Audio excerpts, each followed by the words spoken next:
দাদা বাবু, কি করলি এমন সুন্দর বডি করা যায় বলুন তো? ঠাকুমার চামচেগিরি বন্ধ করলেই বডি হয়ে যাবে। হ্যাঁ, এই বেটা, লাগে না? এই, তুমি এখানে কি করছো?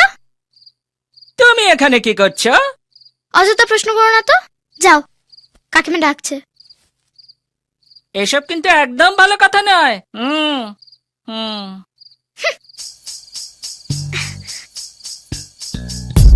বলো স্বর্ণকমল।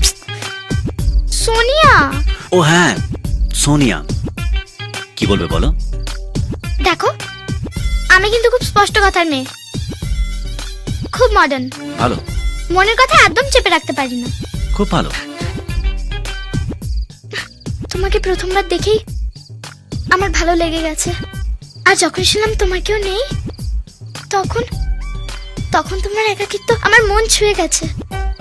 আর আজ আজ যখন তুমি আমাদের পরিবারের জন্য লড়াই করলে, তখন তোমার সাহস থেকে আমি মুগ্ধ হয়ে গেছি। So so I think you think I love you.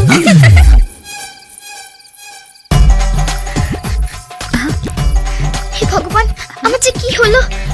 ওকে দেখলে কেমন পাগল পাগল লাগে। কি হয়েছে রে? কি হলো বলবি তো? দিদি, দিদি, তুই আমাকে হেল্প করবি তো প্লিজ? তুই ছাড়া আমার আর কে আছে বল? তুই তো আমার একমাত্র আশা ভরসা, তাই না? ঠিক আছে, কিন্তু ব্যাপারটা কি বলতো? ইস, বল না কি হয়েছে। দিদি, I think you think I am in love with Rahul. What? হ্যাঁ দিদি। কি বলছিস কি তুই? দিদি প্লিজ, তুই দাদুকে ম্যানেজ করিস না যাতে আমাদের বিয়েটা দেয়। বিয়ে? না মানে এক্ষুনি না, তোর বিয়েটা আগে হয়ে যাক, তার 2-3 মাস পরে হলেই হবে। কি আজে বাজে কথা বলছিস? ও গড, না না, এটা ঠিক নয়, এটা হতে পারে না। কেন হতে পারে না? কেন? আমি ওদের সাথে জানি না, কিন্তু তুই ওকে ভালোবাসতে পারিস না, ব্যাস। কেন? কারণ কারণ আমার ওকে একদম পছন্দ নয়। তুই ওকে কেন পছন্দ করবি? আমার তোকে খুব পছন্দ, ব্যাস। এ ও গড, প্লিজ প্লিজ দিদি, তুই আমাকে ভালোবাসিস না? প্লিজ, যে কোনো ভাবেই হোক দাদুকে একটু ম্যানেজ করিস যাতে আমি রাহুলকে বিয়ে করতে পারি। প্লিজ প্লিজ, আমার মিষ্টি দিদি।